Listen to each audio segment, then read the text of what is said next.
可以发车。发车52344，西长江1到是否发车？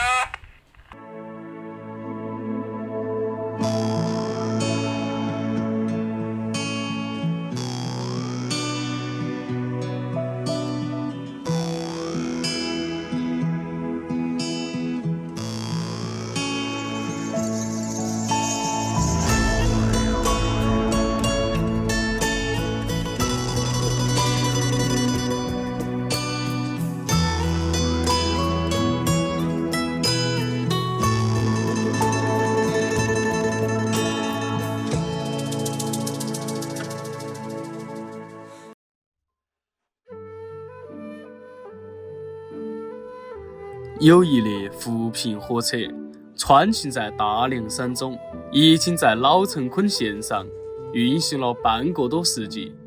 它从凉山彝族自治州的普雄镇慢行到攀枝花，全程353公里，票价仅需26.5块。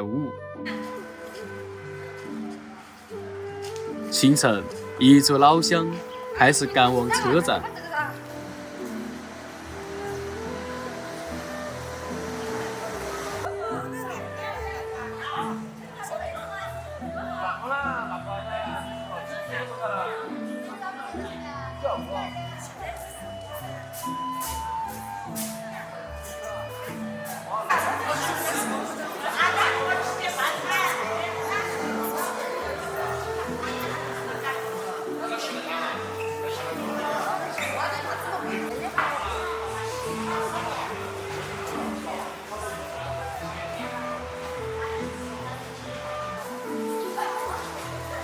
他们踏上列车，开启了这段旅程。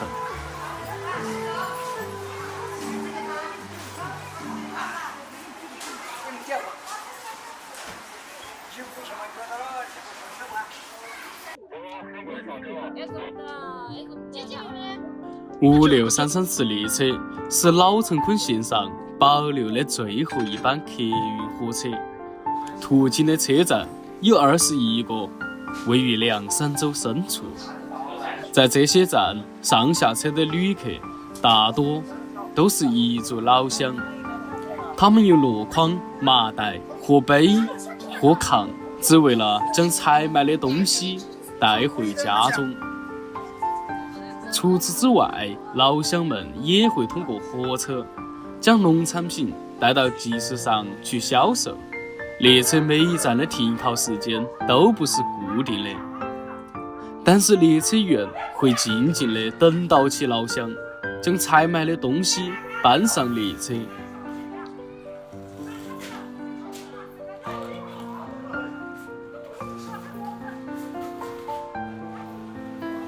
火车也会等待。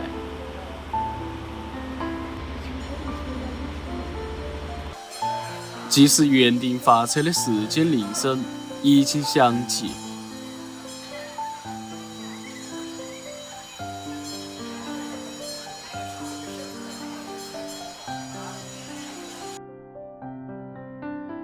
火车在大凉山腹地穿行道，延绵的山势不免给人带来一种压抑的感受，可是车厢内却是热闹非凡。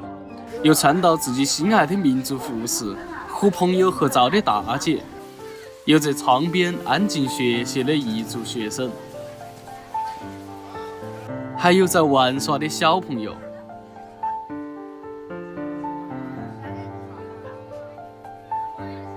车厢便是老乡们临时的家。与老乡一同乘车的还有很多家畜，有燕子、羊、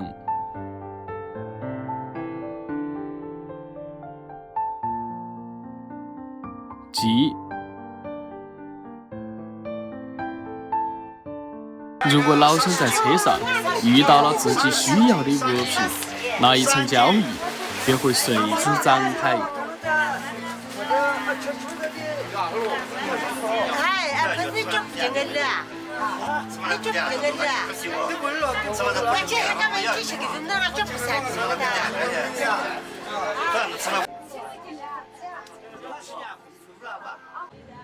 方便又便宜了嘛，便宜，一方面便宜，一方面方便。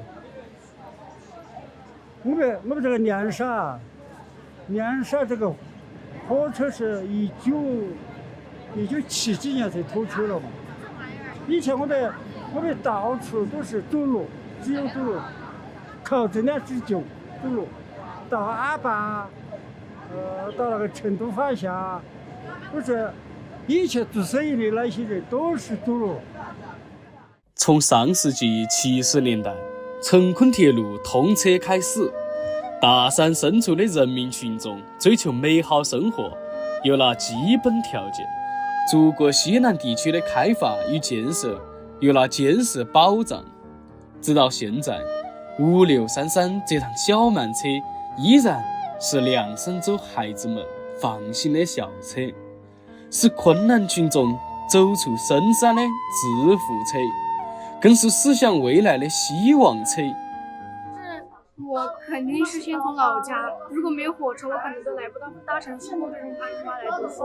有了火车，我就可以更方便的来这边读书，也没有像那种几个月、1年回不去家一样。就是想回去，如果有假期就可以回去了。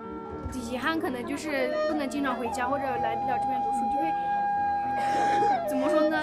老家那边教育可能没有这边好，就觉得有点心里面放不下这边的学习教育这种状况，而且那么多年那么多人坐过这辆火车，突然间就没了，很多大家都接受不了，而且那么便宜，对很多农村啊或者家庭经济不是很好的都觉得很可惜。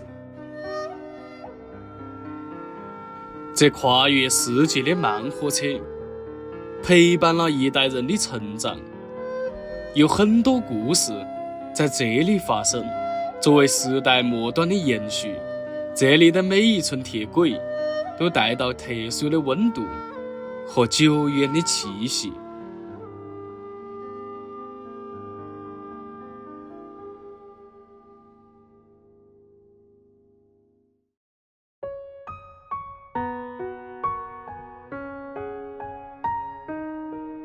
时代再快，仍有火车愿意等一等。那些同样奋力追赶时代的人，他们虽慢，却从未停下向前的脚步。